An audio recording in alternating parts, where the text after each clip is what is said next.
ஒரு ஏழை பக்தரின் வறுமையை நீக்கி அவருக்கு புதையல் போல பணம் கிடைக்கச் செய்த உண்மையான ஒரு சம்பவம். பழனிக்கு அருகில் இருந்து ஒரு கிராமத்தைச் சேர்ந்த தீவிர சிவபக்தர் ஒருவர் இருந்தார். அவர் கடுமையான வறுமையில் வாடினார். தன் குடும்பத்தை காப்பாற்றக்கூட அவரிடம் போதிய பணம் இல்லை. பலரிடம் கடன் வாங்கி கடனும் சுமையாக மாறியதால் என்ன செய்வதென்று தெரியாமல் தவித்தார். கணக்கன்பட்டி சுவாமிகளின் மகிமையை கேள்விப்பட்டு தன் வறுமை தீர வழிவேண்டி சுவாமிகளை தேடி கணக்கன்பட்டிக்கு வந்தார். சுவாமிகள் அமர்ந்திருந்த இடத்திற்கு அந்த பக்தர் வந்தபோது சுவாமிகள் வழக்கம் போல தன் தோளில் அழுக்கு மூட்டையுடன் அமர்ந்திருந்தார். பக்தர் அருகில் சென்று தன் கஷ்டங்களை கூற முற்பட்டார். ஆனால் சுவாமிகள் அவர் பேசுவதை கேட்க விரும்பாதவர் போல திடீரென கோபப்பட்டு அங்கிருந்த கற்களையும் மண்ணையும் எடுத்து அந்த பக்தர் மீது வீசத் தொடங்கினார்கள். சுவாமிகள் கோபப்பட்டால் அவரிடமிருந்து ஏதோ ஒரு அருள் கிடைக்கப் போகிறது என்பது அங்கிருந்த பழைய பக்தர்களுக்கு தெரியும். எனவே அந்த பக்தர் பயந்து ஓடாமல் சுவாமிகள் வீசிய மண்ணையும் கல்லையும் தன் துண்டில் மடியாக பிடித்துக் கொண்டார்.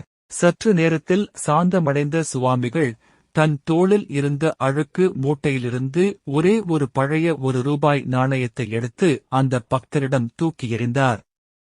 பின் போ போ என்று சைகை காட்டினார். பக்தருக்கு ஒன்றும் புரியவில்லை.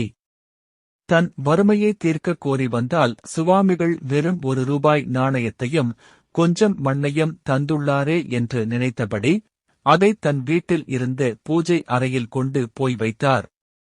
சுவாமிகள் கொடுத்து அந்த நாணயம் வீட்டிற்குள் நுழைந்த சில நாட்களிலேயே அந்த பக்தரின் வாழ்வில் மாற்றங்கள் தெரியத் தொடங்கின.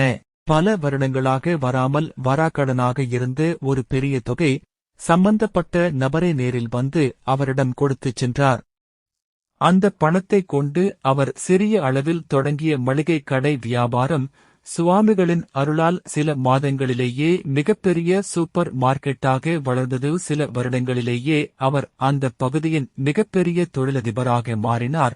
சுவாமிகள் வீசிய மண் அந்த பக்தரின் பூர்வ ஜென்ம கர்ம வினைகளையும் தோஷங்களையும் குறித்தது. அதை அவர் வீசி எறிந்ததன் மூலம் பக்தரின் பாவங்களை நீக்கினார்.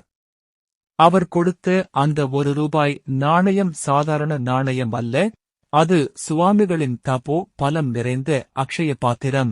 அதுவே அந்த பக்தரின் வீட்டில் செல்வ வளத்தை பெருகச் செய்தது. இப்படி தன்னை நாடி வரும் பக்தர்களின் கர்ம வினைகளை தன் செயல்களால் நீக்குவது சுவாமிகளின் வழக்கம்.